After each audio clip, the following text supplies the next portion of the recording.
तो guys chapter number second solution, और solution का जो टॉपिक्स हम पढ़ चुके थे पहले, और नया टॉपिक जो अब शुरू करने वाला हूँ मैं, वो टॉपिक है आपका वेपर प्रेशर ऑफ लिक्विड।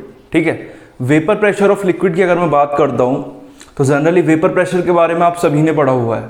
ठीक है, लेकिन अब हमें देखना है कि किस तरीके से वेपर प्रेशर जनरेट होता है। ठीक है, तो बहुत इंटरेस्टिंग टॉपिक है और ध्यान से सुनना बहुत, ठीक है, और देखना भी, लिखने की जल्दबाजी मत करना बिल्कुल भी। ठीक है, देखते हैं जरा टॉपिक हमारा क्या है। वेपर प्रेशर ऑफ लिक्विड, है ना। तो ये डेफिनेशन पहले भी पढ़ चुके हो वेपर प्रेशर की शायद आप लोग। ठीक है, वेपर प्रेशर बनता कैसे है। ठीक है, देखो ये तो बात समझ में आ रही है कि वेपर का प्रेशर वेपर प्रेशर हो गया, लेकिन एक्चुअल में जनरेट कैसे होता है। ठीक है, मैं जनरली पहले बात करता हूँ कुछ कंपोनेंट्स की। ठीक है, किसी भी सॉल्यूशन के अंदर कंपोनेंट है, कंपोनेंट ऑफ सॉल्यूशन की अगर मैं बात करता हूँ तो दो कंपोनेंट होते हैं जनरली, एक होता है आपका सल्यूट और जो दूसरा वाला होता है वो होता है आपका सॉल्वेंट। यही होता है एक्चुअल में। ठीक है, सल्यूट सॉल्वेंट अगर है, ठीक है। अब अगर मैं बात करूं, कुछ कंपोनेंट तो मेरे होते हैं वॉलेटाइल इन नेचर, कुछ होते हैं नॉन वॉलेटाइल इन नेचर। ठीक है, ये सर क्या कहना चाह रहे हो। देखो वॉलेटाइल का मतलब क्या होता है, जो एस्केप आउट हो जाए सॉल्यूशन में से। कि सर क्या मतलब, जो इजीली वेपर फॉर्म करके बाहर निकल जाए, वो हो गया आपका वॉलेटाइल। ठीक है, लेकिन नॉन वॉलेटाइल की अगर मैं बात करता हूं, which one is non volatile, तो नॉन वॉलेटाइल होता है आपका डू नॉट एस्केप आउट, मतलब जो आसानी से बाहर ना निकल पाए। तो कहने का मतलब है कि कुछ झोल है, और झोल बहुत तगड़े वाला है इसमें आज, पता है। चलो देखते हैं जरा। मैंने दो सेपरेटली कंपोनेंट लिए, एक कंपोनेंट लिया मैंने ए, एक कंपोनेंट मैंने लिया बी। दोनों ही मेरे वॉलेटाइल है, मतलब इजीली वेपर में कन्वर्ट हो जाएंगे दोनों ही। ठीक है, अब ये कंटेनर जो मैंने लिया हुआ है ये एक ओपन कंटेनर है। ओपन कंटेनर से क्या मतलब, ये खुला हुआ कंटेनर है, और खुला हुआ कंटेनर है तो क्या हुआ, सपोज करो ये यहां से ए के मॉलिक्यूल्स, ये शायद आप जानते हो, सरफेस टेंशन वगैरह पढ़ा होगा आपने, पढ़ा होगा सरफेस टेंशन, है ना। जो सरफेस के मॉलिक्यूल्स हैं, जो सरफेस के मॉलिक्यूल्स होंगे केवल वो ही एस्केप आउट होंगे यहां से। ऐसा नहीं कि नीचे वाला ऊपर आ जाएगा निकल के, नहीं आएगा। एक्चुअल क्यों नहीं आएगा, क्योंकि जो बीच में आपका बल्क में नीचे जो होता है उसे बोलते हैं बल्क। अंदर की तरफ जो मॉलिक्यूल्स प्रेजेंट होंगे वो मॉलिक्यूल्स क्या होंगे भाई, इधर से भी इसे कोई ना कोई खींच रहा होगा, इधर भी खींच रहा होगा, इधर भी खींच रहा होगा, इधर भी खींच रहा होगा, ऊपर नीचे, मतलब हर चारों तरफ से इसके ऊपर इक्वल फोर्स लगेगी। और इक्वल फोर्स लगने की वजह से जो नेट फोर्स होगा इसके ऊपर क्या हो जाएगा, वो जीरो, जिसकी वजह से ये मॉलिक्यूल नीचे रह जाता है। ठीक है, लेकिन जो सरफेस का मॉलिक्यूल है उसके ऊपर मिनिमम फोर्स रहती है। मिनिमम फोर्स से क्या मतलब, कि फोर्स जो उसके ऊपर एक्ट करती है वो खाली डाउनवर्ड, नीचे की तरफ फोर्स एक्ट करती है। ठीक है, तो कहने का मतलब है ये मॉलिक्यूल्स क्यों निकलेंगे यहां से, क्योंकि इनके ऊपर लेस फोर्स है। दूसरा जो मैंने कंपोनेंट लिया आपका ए, उसका नेचर कैसा है, वॉलेटाइल। वॉलेटाइल से मतलब इजीली एस्केप आउट होना। दूसरी तरफ बी लिया, बी का भी सेम केस हो गया, बी भी वॉलेटाइल है मेरा। अब सपोज करो ए और बी ने अगर वेपर फॉर्म करे, तो फॉर्म करने के बाद क्या होगा एक्चुअल में, कि ये वेपर यहां से एस्केप आउट होकर निकल जाएगा। और जब आपका वेपर रुकेगा ही नहीं तो आप कैसे पता लगाओगे कि ये वेपर प्रेशर जनरेट किया या नहीं किया। क्लियर। तो मेरे कहने का मतलब क्या है कि ओपन कंटेनर के लिए वेपर प्रेशर आपका वैलिड ही नहीं है। आप इसमें कहां ऑब्जर्व करोगे वेपर प्रेशर, बताना जरा। जब सारी वेपर्स यहां से निकल के भाग जाएंगी, और भाग गई तो भागने के बाद में कहां पकड़ के लाओगे उन्हें दोबारा, नहीं है ये पॉसिबल। तो ओपन कंटेनर के लिए आपका कोई वेपर प्रेशर वैलिड नहीं होगा, पहली बात। तो अगर क्लोज कर दे, सर क्लोज करने पे क्या होगा, चलो क्लोज करने पे देखते हैं क्या होता है। लाइक मैंने ये दोनों कंटेनर अब की बार क्लोज कर दिए, बंद करें। बंद करने के बाद में भाई ये लिक्विड था आपका, सरफेस के मॉलिक्यूल्स क्या हुए, इवेपोरेट हुए। ठीक है, सबसे पहली प्रोसेस क्या होगी कि जो आपका गिवन कंपोनेंट है, लाइक ए बी, मैंने कुछ भी ले लिया व्हाटएवर, ठीक है, बस कंडीशन कैसी होनी चाहिए कि component is volatile in nature, volatile होना चाहिए। ठीक है, अब कंपोनेंट जैसे क्या हुआ, मैंने लिया, लेने के बाद में इवेपोरेशन हुआ इसका, क्योंकि वेपर बनाने के लिए इवेपोरेशन होना जरूरी है। तो यहां से क्या होगा, मॉलिक्यूल्स आपके धीरे धीरे धीरे धीरे निकलने शुरू हुए और निकलने के बाद इवेपोरेट होकर उन्होंने वेपर बनाया। वेपर बनाने के बाद देखो लगातार वेपर यहां पर स्ट्राइक करेगी कंटिन्यूअसली ऊपर, कंटिन्यूअसली इस तरीके से वेसल के ऊपर स्ट्राइक करेगी। तो स्ट्राइक करने के बाद एक चीज ऑब्जर्व करेंगे, क्या कि कुछ टाइम बाद वही वेपर आपकी कंडेंस होकर किसमें कन्वर्ट होगी, लिक्विड में।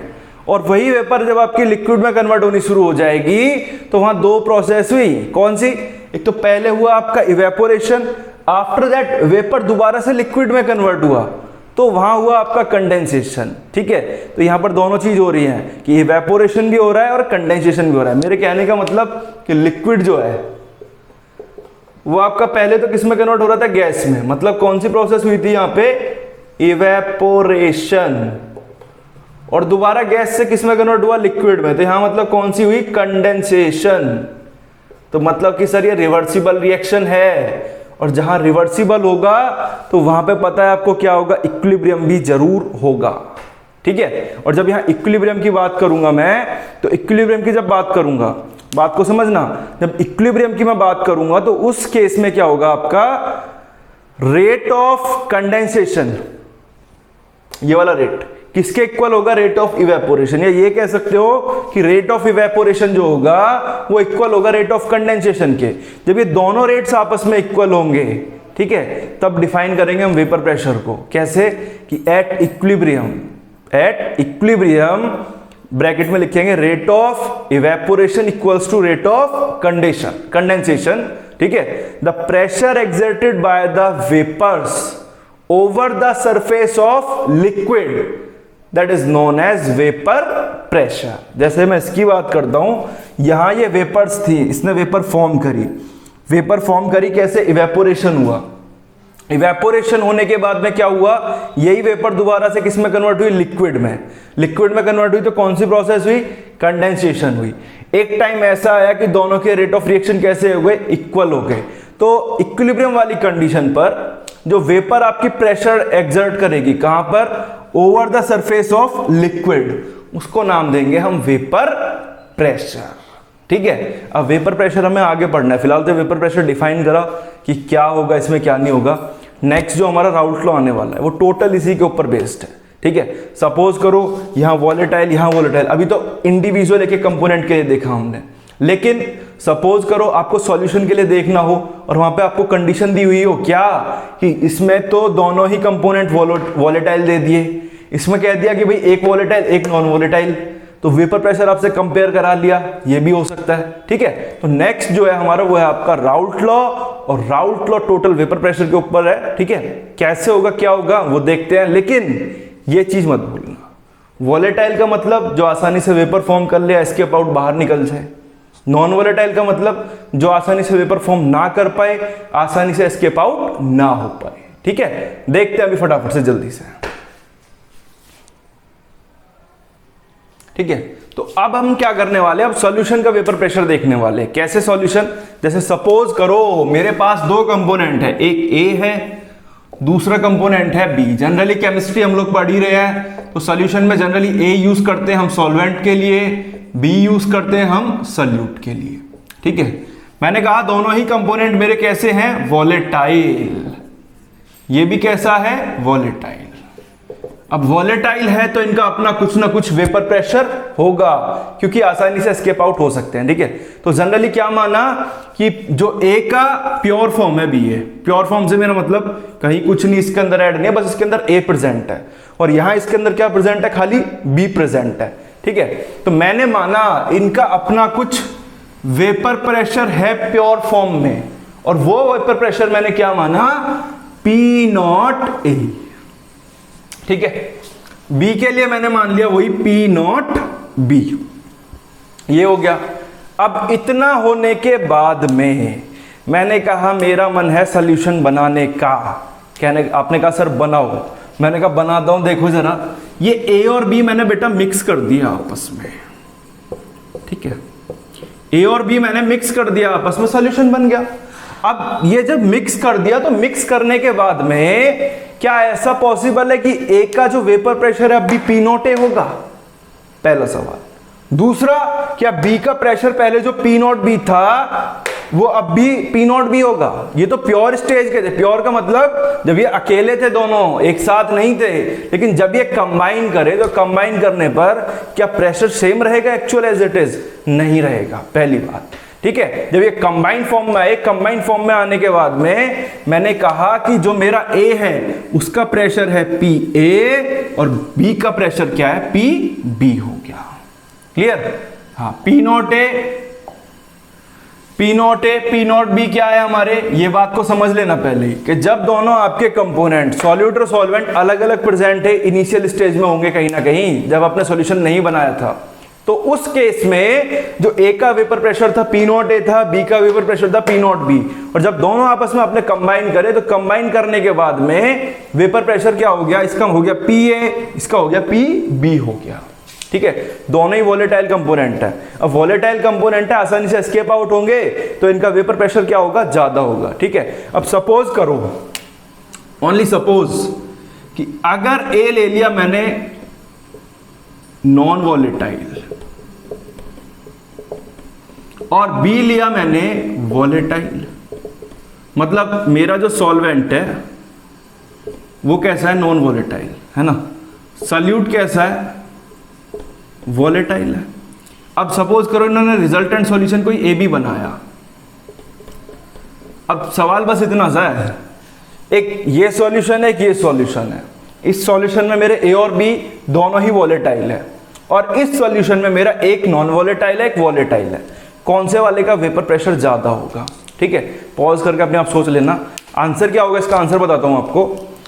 ए बी जो है वो दोनों ही वॉलेटाइल कंपोनेंट्स है, आसानी से एस्केप आउट हो जाएंगे। एस्केप आउट होने के बाद में ज्यादा वेपर बनाएंगे, और जितनी ज्यादा वेपर बनाएंगे उतना ज्यादा क्या होगा? वेपर प्रेशर होगा। जबकि इसकी मैं बात कर रहा हूं, ए वाला क्या है मेरा सॉल्वेंट, बी वाला क्या है? सॉल्यूट है। ए वाला कैसा है? नॉन वॉलेटाइल, मतलब एस्केप आउट नहीं होगा। और ये बात आप भी जानते हो, सॉल्वेंट हमेशा ज्यादा होता है as compare to solute solution के अंदर। तो होगा क्या? होगा कुछ ऐसा कि सॉल्यूट के मॉलिक्यूल्स निकलना तो चाहेंगे ऊपर की तरफ, क्यों? क्योंकि ये वॉलेटाइल है, लेकिन ये निकलने नहीं देगा। क्यों नहीं निकलने देगा?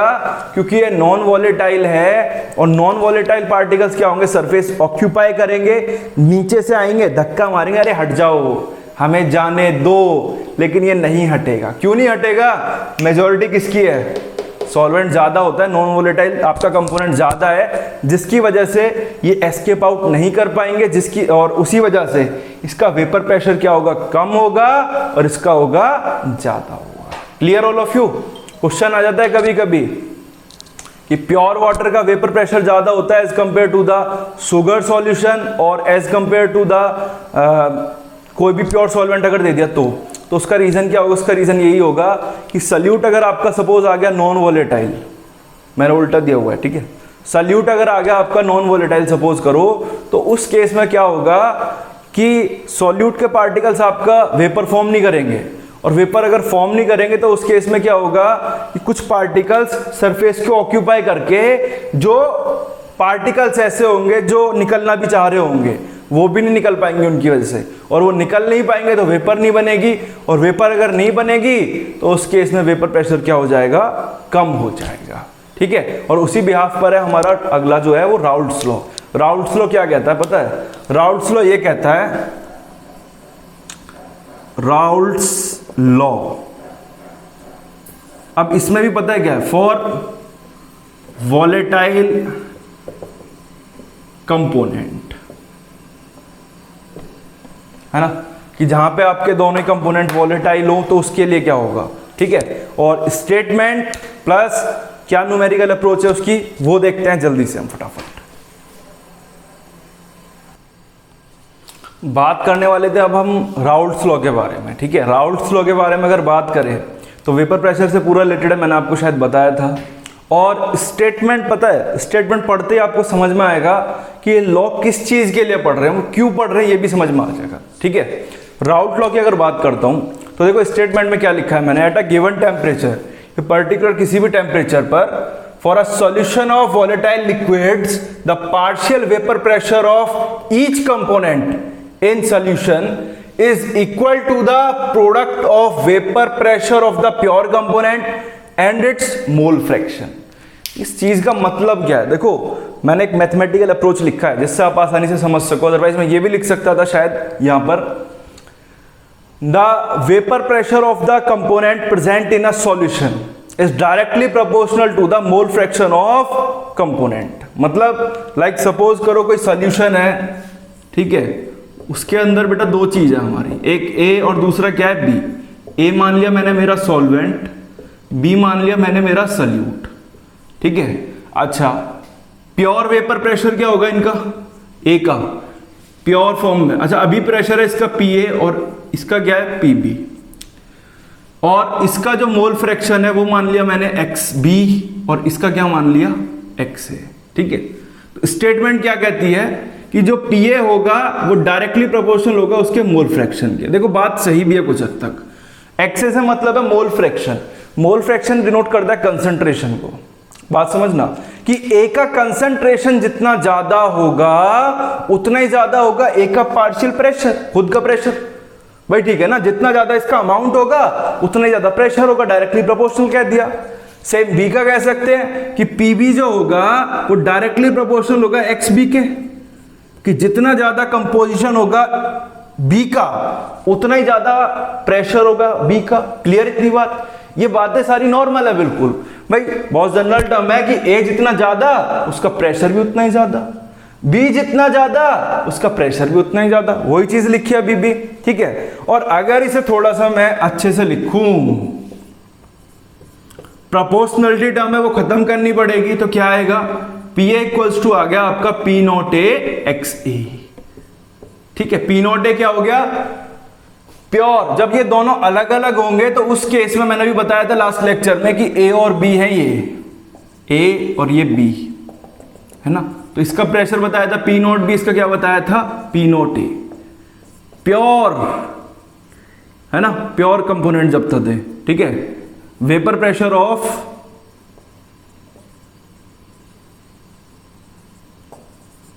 कंपोनेंट ए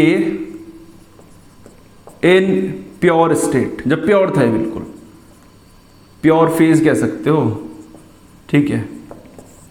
प्योर एक फेज स्टेज मान ली इसकी। सेम ऐसे बी का मान लिया, ये हो गया इसका। अच्छा यहां क्या होगा पी बी इक्वल्स टू हो जाएगा p not be x b हो गया। इसे इक्वेशन नंबर 1 माना, इक्वेशन नंबर 2 माना। अब पता है क्या है, अब मैंने कहा कि बताओ इस पूरे सॉल्यूशन का वेपर प्रेशर क्या होगा, तो बहुत सिंपल सा जवाब कि सर ए और बी का प्रेशर जोड़ दो, टोटल हो गया। बहुत अच्छी बात है, तो मैंने लिखा p total equals to p a plus p b, बहुत बढ़िया। और पी टोटल इक्वल्स टू क्या हो जाएगा, पी ए मेरा किसके इक्वल है p not a x A plus P not be x B के, यहां निकल गया, ठीक है। अब एक चीज और पढ़ी हुई है मैंने कि दो कंपोनेंट्स के मोल फ्रैक्शन का सम किसके इक्वल हो, 2 या 3 या 4, किसी भी सॉल्यूशन के अंदर जितने भी कंपोनेंट्स होंगे उनके मोल फ्रैक्शन का सम हमेशा किसके इक्वल होगा 1 के इक्वल होगा, ठीक है। तो मैंने यहां पे लिखा x equals to 1 minus x b. After that ये वैल्यू मैंने यहां पुट करी, तो पुट करने के बाद क्या बना p total equals to p naught a 1 minus x b plus p naught B x b, ठीक है। सॉल्व करोगे तो सॉल्व करने के बाद क्या बनेगा p total equals to p naught a minus p naught b x b plus p naught b x b, हो गया p नॉट a, ठीक है। यहां से एक्स बी आपने ले लिया कॉमन, ठीक है, एक्स बी कॉमन लिया तो अंदर क्या सिचुएशन बनी p नॉट, एक मिनट, ये हो गया 1 minus x, sorry p naught a हो गया ये, ठीक है। एक्स भी आपने लिया कॉमन, तो यहां सिचुएशन क्या बनेगी P not a minus P not be. तो कभी कभी पता है ऐसा भी हो सकता है कि आपको मोल फ्रैक्शन एक का दिया हो, वहां आप सपोज करो कि आप इतना लंबा ना जाके इसे भी अप्लाई कर सकते हो, तो न्यूमेरिकल्स में आप मैनिपुलेटिंग करके इस तरीके से एक दो नए फॉर्मूले और बना सकते हो, ठीक है। ये थोड़ा सा नीचे जा रहा है आई थिंक, एक मिनट जरा, है ना। इसे डाला p total equals to p not a 1 minus x b plus P not be x b हो गया, ठीक है। आफ्टर दैट मल्टीप्लाई करी, ये हो गया, then P total equals to आ गया आपका ये, ठीक है। तो ये हमारा था राउल्ट्स लॉ, ठीक है। लेकिन कंडीशन क्या है ये भी पढ़ लेना, ये वैलिड है खाली वॉलेटाइल के लिए, नॉन वॉलेटाइल के लिए ये वैलिड नहीं है फिलहाल, ठीक है। नोट करो, पढ़ो अच्छे से, ठीक है। फिर ये मोल फ्रैक्शन, अभी एक चीज और देखनी है इसी के आगे, कुछ क्वेश्चंस आने वाले हैं तो वो भी हम सॉल्व करेंगे, नोट इट फास्ट। कभी कभी क्वेश्चन में पता है क्या होता है, आपसे आपने मोल फ्रैक्शन तो सुना होगा, लेकिन एक नई चीज मैं फिर दिखाने जा रहा हूं आपको, मोल fraction of component in vapour phase, ठीक है। ये कभी कभी पूछ लेता है आपसे, तो कभी कभी अगर ऐसा पूछता है तो पूछने के बाद में हमें सवाल को छोड़ना नहीं है, या मोल फ्रैक्शन आपको मोल वाला नहीं निकालना कि एक्स से निकाल दिया, एक्स भी निकाल दिया और वहां खत्म कर दिया क्वेश्चन, नहीं, ठीक है। ये थोड़ा सा डिफरेंट है। थोड़ा सा डिफरेंट मतलब कैसे, देखो मोल फ्रैक्शन अगर मोल की टर्म्स में निकाल ले तो कैसे निकाल देते, कि number of moles of that component divide by the total number of moles, ये पढ़ा था पहले हम लोगों ने, और अभी भी कुछ ऐसा ही पढ़ने वाले हैं, ठीक है। सपोज करो मेरे पास यही, फिर से मैंने कहा मेरे दो कंपोनेंट, मेरे दो अनमोल रतन, एक और एक है दूसरा बी। ए का मतलब क्या है मेरा सॉल्वेंट, बी का मतलब क्या है सल्यूट। मुझे mole fraction in vapour phase निकालना है, वाई से इसे मैंने रिप्रेजेंट करा और लिखा ए, ठीक है। मोल fraction of solvent in vapour phase, ठीक है। तो वेपर फेज की बात करूंगा तो वहां मेरे पास नंबर ऑफ मोल्स नहीं होंगे, वहां होगा मेरे पास प्रेशर, ठीक है। तो निकालने का तरीका क्या होगा, कोई बताएगा जरा मुझे, ठीक है। तो यहां होगा आपका वेपर प्रेशर, वीपी लिख रहा हूं इसे, vapour pressure of A upon P total, मतलब टोटल प्रेशर हो गया, ठीक है। तो मैं इसे लिख सकता हूं भाई, वेपर प्रेशर ऑफ ए क्या होगा, P A upon P total हो गया, ठीक है। और पी ए अभी हमारा किसके इक्वल लिखा था मैंने, पी ए होता है किसके equal, p not a x a, p b equals to क्या हो गया, p not be x b हो गया, ठीक है। तो यहां मैंने इसको लिखा p not a x A upon P total हो गया। लास्ट वाले में भी पढ़ा था हमने, इसे माना इक्वेशन नंबर फर्स्ट, इस तरीके से निकाल दिया। सिमिलरली दूसरा वाला क्या होगा हमारा, वाई बी, क्या लिखेंगे इसे, मोल fraction of solute in vapour phase, ठीक है। तो यहां क्या निकल के आएगा, यहां निकल के आएगा y B equals to vapour pressure of b upon P total, ठीक है। बी लिखेंगे, पी नहीं सॉरी। अब यहां क्या हुआ, ये बना आपका P B upon P total, ठीक है। पी बी किसके इक्वल होगा, P not be x B के upon P total. Question number 2 हो गया। जो काम आपने मोल फ्रैक्शन वाले टर्म में करा था in the term of moles, यहां भी वही काम करा, add equation number first and second, इन दोनों को ऐड किया, ठीक है। अब ऐड करने पर क्या होगा, y A plus y B equals to क्या बनेगा, इसको ऐड करो, इसको ऐड करो, P not a x A upon P total plus P not be x B upon P total, ठीक है। दोनों ऐड करें, नीचे हो गया P total as it is आ गया सारा, ये दोनों टर्म ऐड करी, P not a x A plus P not be x B. याद करो अभी पीछे राउल्ट्स लॉ में पी टोटल निकाला था हमने, तो पी टोटल किसके इक्वल आया था, p a plus p b के। तो यहां हमने ये भी लिखा था p total equals to p a p not a x A plus P not be x b, ठीक है। तो ये वाली टर्म किसके इक्वल हो गई, पी टोटल के अपॉन पी टोटल, ये दोनों आपस में कैंसिल हो गए, तो y A plus y B equals to क्या आ गया, 1 आ गया। मतलब फिर वही कहानी आ गई कि जितना, जैसे मोल फ्रैक्शन के लिए पढ़ा था कि किसी भी सॉल्यूशन के अंदर दो कंपोनेंट, 2 3 4 5 जितने भी कंपोनेंट्स हैं, सभी के मोल फ्रैक्शन का सम हमेशा कितना होगा, 1 होगा। एक आपको पता है, दूसरा निकालना है, तो कैसे निकालोगे, वाई ए इक्वल्स टू हो गया 1 माइनस वाई बी, सिंपल, ठीक है। न्यूमेरिकल्स बहुत है इसके ऊपर और एग्जाम पॉइंट ऑफ व्यू से बहुत इंपॉर्टेंट टॉपिक है, पढ़ो अच्छे से, जो भी डाउट्स है प्लीज़ पूछते रहो, और चैनल को like subscribe share please comment ज़रूर करो, ठीक है, कोई भी प्रॉब्लम हो तो उसे वहीं सॉर्ट आउट कर सकते हैं हम लोग, ठीक है। Okay fine.